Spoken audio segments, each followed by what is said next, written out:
Donc, la prochaine factorisation qu'on va revoir, c'est celle d'un trinôme qui a une forme de ax carré plus bx plus c. Cette forme-là est souvent appelée la factorisation somme-produit, produit-somme, produit-somme-facteur. Puis, c'est en lien avec la première étape qu'on doit retrouver. Pour les étapes, on va voir que les coefficients A, B et C vont être bien importants.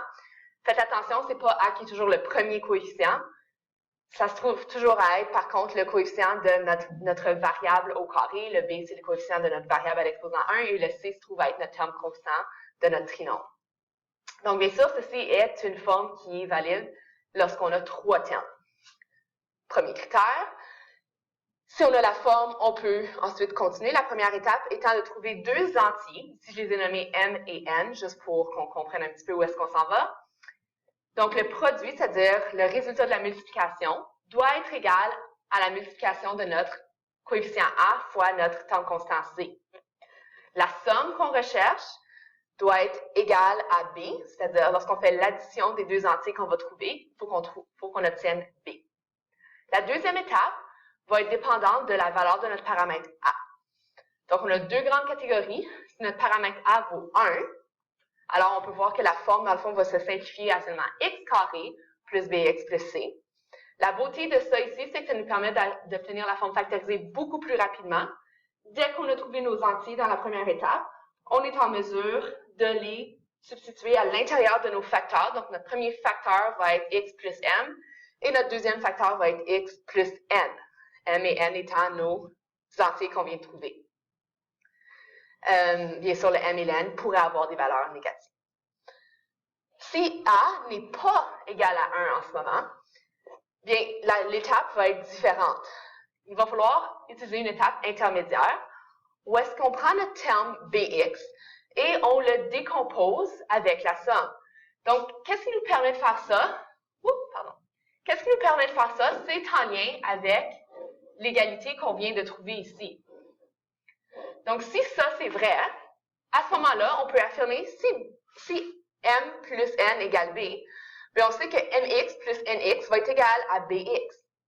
Donc, ça, c'est un fait qu'on est donc confiant de garder comme étant vrai. Donc, on n'a pas changé l'égalité de notre polynôme.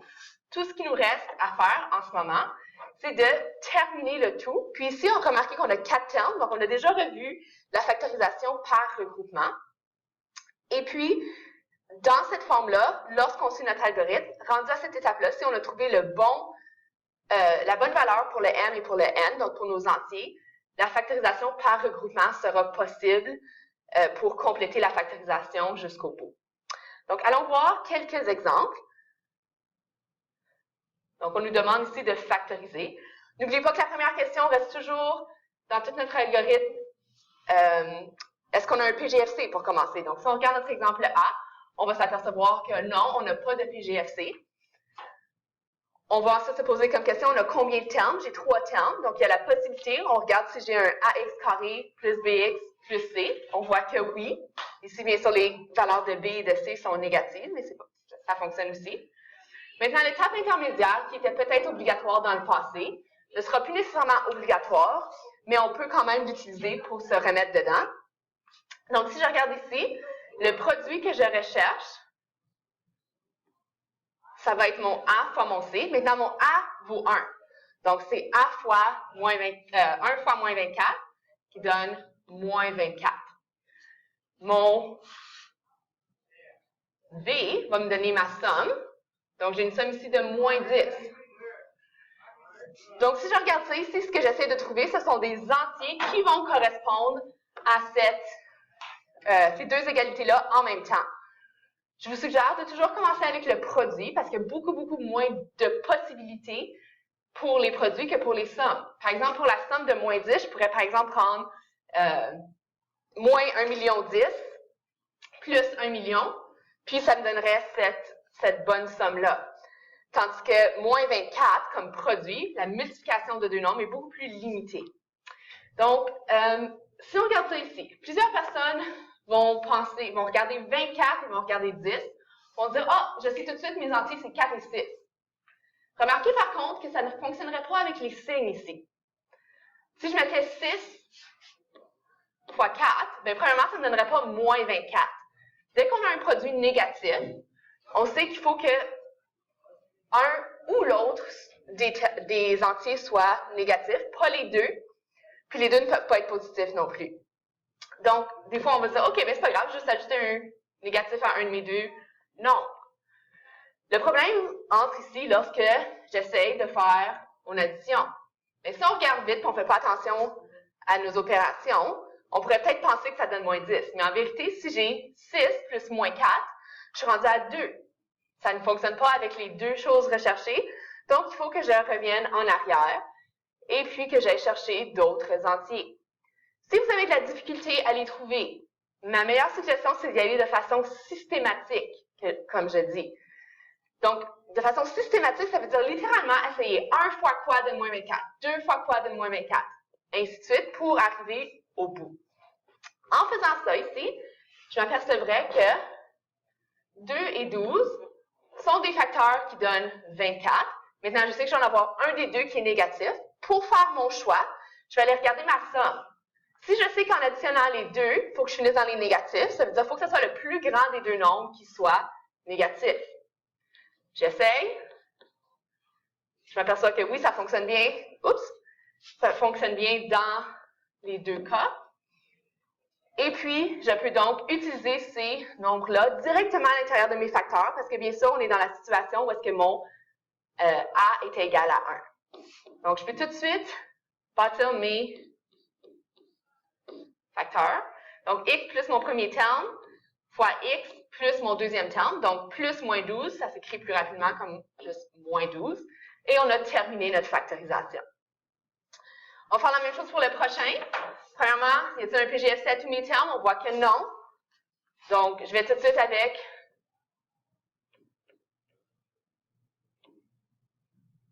ceci, cette étape-ci où est-ce que j'établis. Donc, n'oubliez pas que le produit, c'est A fois C. Donc, 3 fois moins 8 me donne moins 24.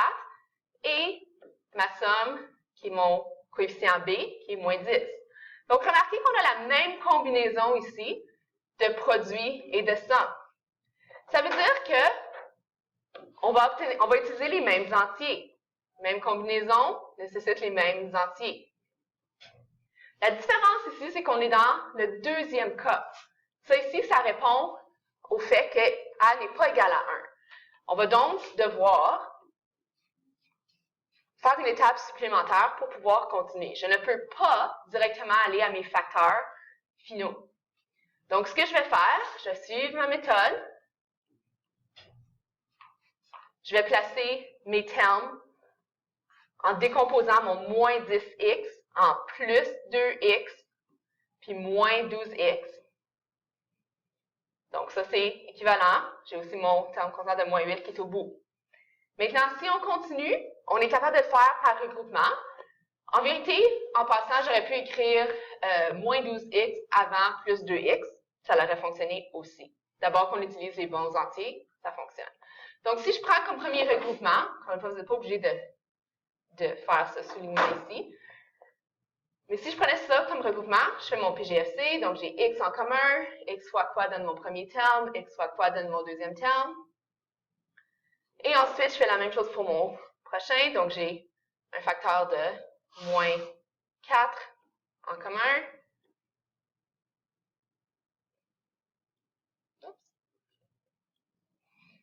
Et comme on voit, on a maintenant deux termes, on n'a pas fini notre factorisation. On continue avec un prochain PGFC où est-ce qu'on a le binôme 3x plus 2 en commun à mes deux termes. Et je peux compléter avec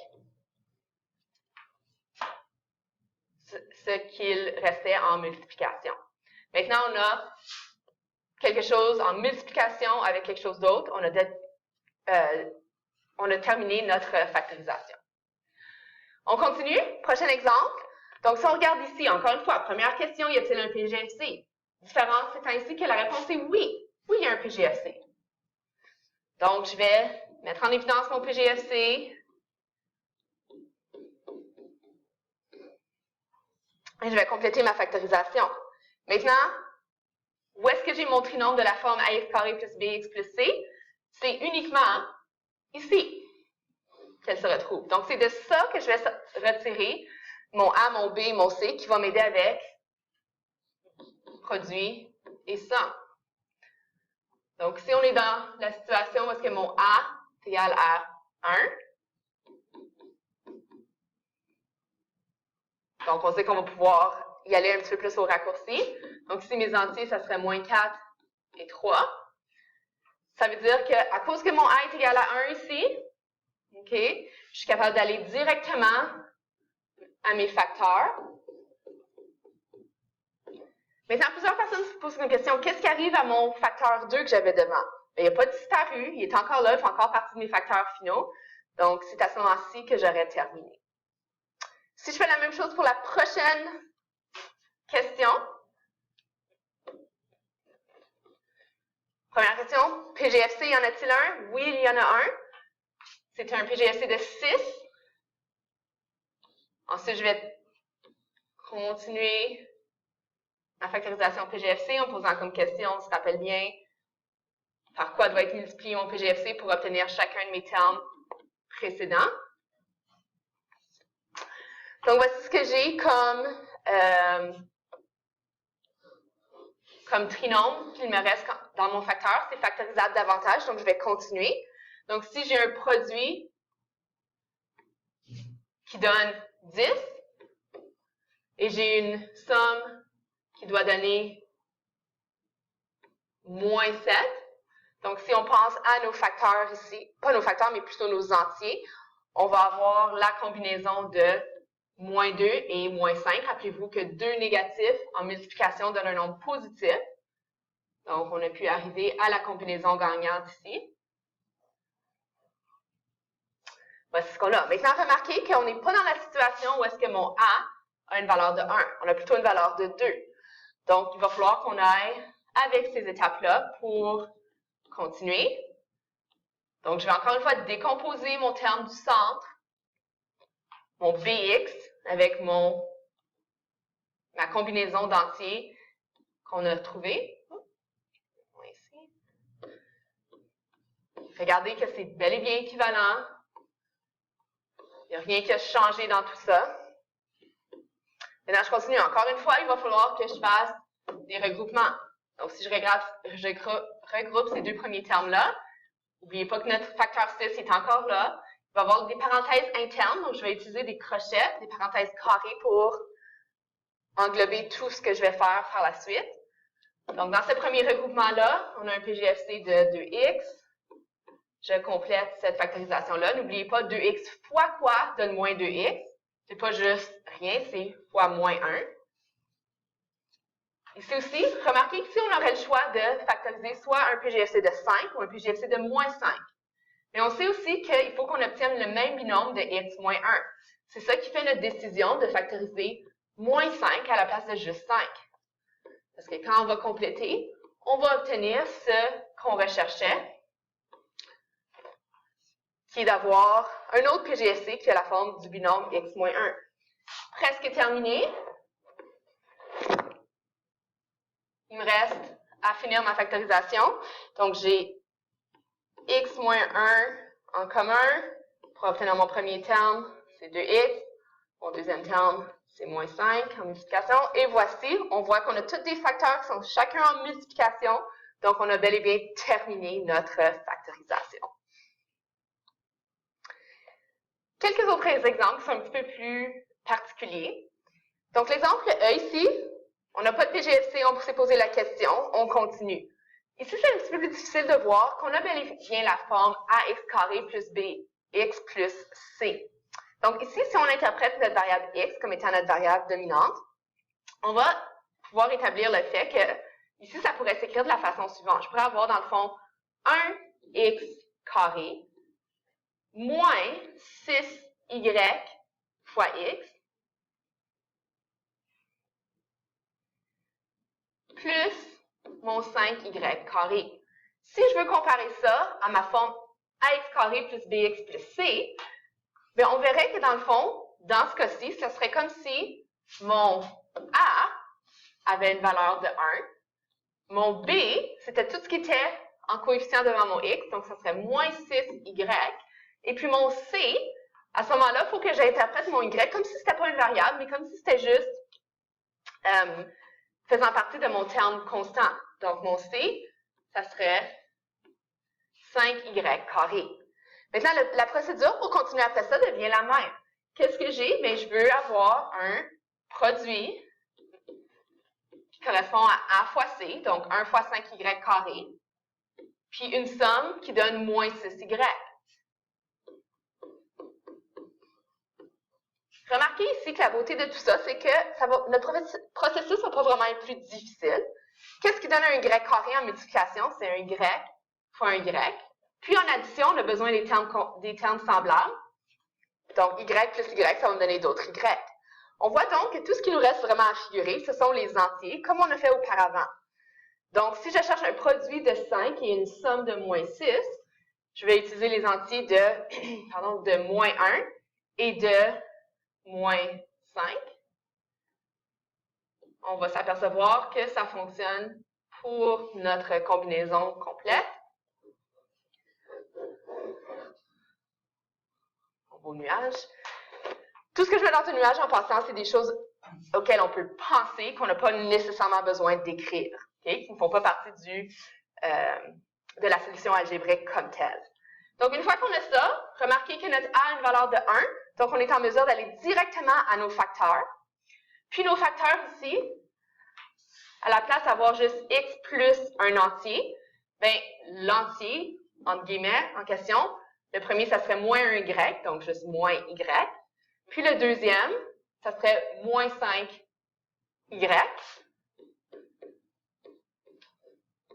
Et voici, on a notre forme complètement factorisée. On passe à un prochain exemple. Remarquez que ça a l'air bien intimidant d'avoir tout ça. Mais si on se pose les questions dans le bon ordre pour continuer, ça va beaucoup alléger notre tâche. Donc ici, première question comme à l'habitude, PGFC. Est-ce que j'ai un PGFC? Oui. Ici, mon PGFC a une valeur de x carré.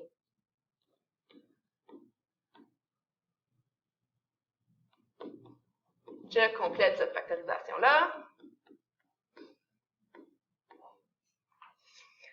Et encore une fois, si on regarde ce qui nous reste par la suite, on a un petit peu une combinaison qui est semblable à notre exemple E, dans le sens qu'il semble y avoir deux variables. Donc, s'il faut qu'on choisisse la variable dominante qu'on veut utiliser, si j'utilisais la variable A, à ce moment-là, qu'est-ce que je dois garder en tête? C'est que le produit que je recherche, ça serait donc 2 fois tout mon 4B. Donc, ça me donne 8B au carré. Donc, c'est mon A fois mon C. La somme que je recherche, c'est notre 9B, qui serait tout ce qui serait en multiplication devant mon A exposant 1. Donc, si on regarde ça ici, encore une fois, on a la beauté d'avoir B fois B qui me donne des B carrés et B plus B qui me donne des termes en B. Puis, il me reste juste mes coefficients à gérer. Donc, si j'utilise 1 et 8, on a notre combinaison gagnante. Mais comment est-ce que ça diffère, en plus du PGFC, dans notre exemple précédent? C'est le fait que, ici, le coefficient de notre variable au carré n'est pas 1. Ça veut dire qu'il faut qu'on aille avec notre méthode un petit peu plus au long, qui va utiliser le regroupement. Donc, si je continue avec ça,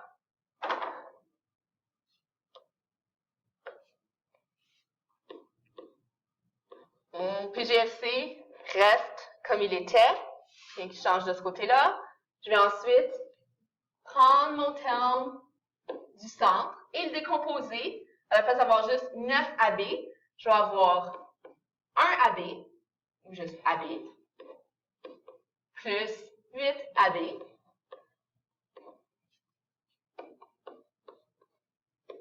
et je vais continuer jusqu'au bout. À partir d'ici, je suis capable de terminer avec mon regroupement. Donc, en commun ici, j'ai A. En commun dans mon deuxième regroupement, j'ai 4B.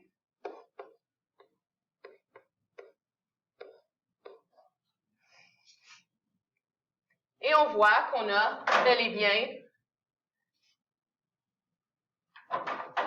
notre prochaine étape de possible, où est-ce que j'ai encore une fois un PGFC. Ici, c'est un PGFC de 2A plus B en commun. Je complète cette factorisation. Et voici, on vérifie, on a une forme complètement factorisée. Aucun des facteurs internes est factorisable davantage. On a bel et bien fini ça ici. Une toute dernière question, un petit peu différente. Ici, on ne nous demande pas de factoriser comme tel. Plutôt, on nous demande une question d'interprétation qui est en lien avec la factorisation. Donc, voici ce qu'on nous dit. Donc, pour chaque trinôme, donc on voit qu'on a des trinômes, on nous demande de trouver, ce serait quoi les valeurs de K. Donc, on nous dit que K ici, c'est un nombre qu'on ne connaît pas. On nous donne certains critères. On dit que K, un peu plus loin, doit être un entier qui est trouvé entre moins 10 et 1 inclusivement. Donc, inclusivement, ça veut dire qu'on compte le moins 10 et le moins 1 comme valeur possible. Puis, la façon qu'on veut trouver la valeur de K, le critère, c'est que ça peut être factorisé en facteurs binomiaux. Donc, des facteurs qui sont des binômes, bien, on a vu que avec notre factorisation d'un trinôme qui a la forme ax carré plus bx plus c, on est en mesure, justement, d'aller obtenir des facteurs binomiaux. Donc, c'est avec cette idée-là en tête qu'on va pouvoir aller de l'avant. Donc, on va regarder les informations qu'on connaît, puis celles qu'on cherche. Donc, si on regarde en A, donc en A, on va s'apercevoir que le produit qu'on rechercherait a une valeur de moins 12 et la somme qu'on recherche a une valeur de K. Okay?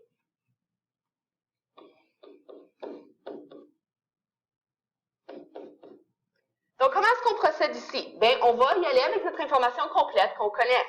Pour moins 12, qu'est-ce qui pourrait me donner moins 12? J'essaie une première combinaison. Donc, ça pourrait être moins 1 fois 12. Tout va bien? Si on suit notre méthode, on sait que moins 1 fois 12 doit aussi être utilisé dans notre somme.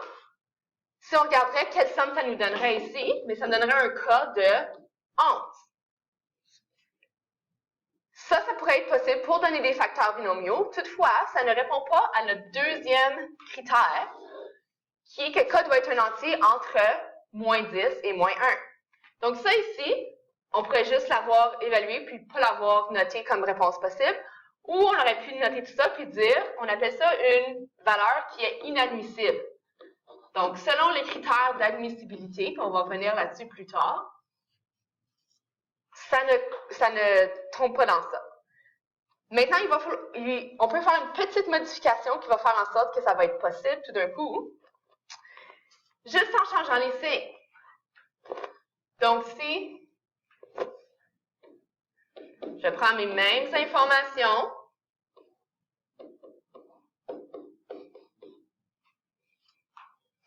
puis j'utilise presque mes mêmes entiers, et maintenant, je vais m'assurer que je m'arrange pour que mon K donne une valeur qui est alors entre moins 10 et moins 1. Bien, je serais déjà plus proche si j'avais 1 et moins 12. 1 et moins 12, bien, si je regarde le cas que ça me donne, au moins je suis dans les négatifs. Est-ce que c'est admissible en ce moment? Non, parce que ce n'est pas entre moins 10 et moins 1. Donc, à la place de continuer avec des valeurs là, qui continuent à être inadmissibles, qu'est-ce qu'on peut faire? C'est juste faire ce processus-là dans notre tête et puis noter les valeurs qui fonctionnent. Donc, si je continue, on avait déjà, par cet exemple-là, pensé au fait que le plus grand des deux nombres en multiplication doit avoir le négatif. Donc, si j'utilise 2 et 6, à ce moment-là, je sais que ça va être le 6 qui va devoir être négatif pour avoir une chance que ça fonctionne. Ça donne moins 4. Moins 4 est une possibilité entre moins 10 et moins 1. Et bien sûr, on continuerait de la sorte pour trouver les autres possibilités. Par exemple, je pense à 3 et moins 4. 3 fois moins 4 donnerait moins 12. 3 plus moins 4 donnerait une valeur de K qui se trouve justement entre moins 10 et moins 1. Et ça serait d'y aller comme ça avec tous les facteurs qu'on peut trouver. Si on regarde notre prochain exemple, Je vous invite à arrêter puis essayer de le figurer par vous-même. Puis ensuite, vous pourrez continuer la vidéo puis regarder la correction. Donc ici, qu'est-ce qu'on connaît? Encore une fois, on va parler de somme produit pour obtenir des facteurs binomiaux. Notre produit ici est de 2K et notre somme est de moins 5. Donc ici, il faut que je continue avec mes possibilités. Donc par exemple, si j'essaye quelque chose qui me donnerait une somme de 5, bien à ce moment-là, si j'essaye, je ne sais pas, il y a tellement de possibilités pour ça ici. Donc je pourrais essayer moins 7 et plus 2. OK? Pas grand-chose de changer. Moins 7 et plus 2. Si je fais la multiplication, moins 7 fois plus 2. Ici, remarquez que si je continue, moins 7 fois plus 2, ça me donne moins 14, qui est égal à 2K. Ici, ce n'est pas directement la valeur de K. Il va falloir que j'ajoute à mon processus. Donc ici, il va falloir que je vienne isoler mon K. Vous pourriez faire cette étape sans noter le divisé par 2 de chaque côté, mais c'est ce qu'on fait dans notre tête. Et j'obtiens un K de moins 7. Donc, on voit qu'ici, c'était bel et bien une possibilité. Maintenant, il pourrait y avoir d'autres possibilités. Je vous invite à explorer le tout. Faites attention, voir si on nous demande une réponse possible ou toutes les réponses possibles. Ici, on aurait pu continuer, mais je veux que vous pratiquiez ça par vous-même.